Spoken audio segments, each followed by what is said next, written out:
Alam niyo po bang wala tayong pagmamay-ari sa mundong ito? Alam niyo po ba?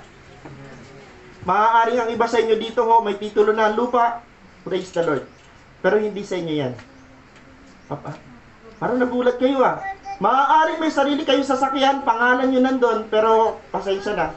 Sa iyo lang yung pangalan, pero hindi talaga ikaw ang tunay na may-ari niyan. Sabi sa Job chapter 1 verse 21, ang sabi niya, hubad akong lumabas sa sinapupunan ng aking ina.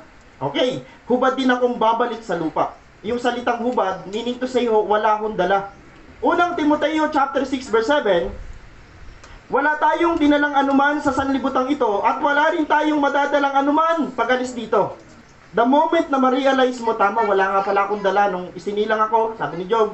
Sabi din ng Timoteo, ang nililinaw dito sa verse na ito, darating ang panahong aalis tayo sa sanlibutan. Huwag niyong i-fix ang sarili niyo dito na dito lang kayo sa sanlibutan, hindi kukunin tayo ni Lord.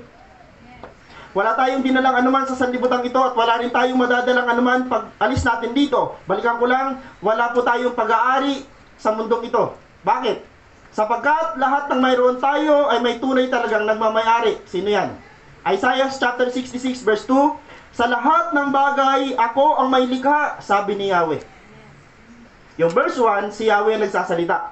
So sabi niya dito sa verse 2, sa lahat ng bagay, ako ang may likha, ako ang may-ari ng lahat ng ito.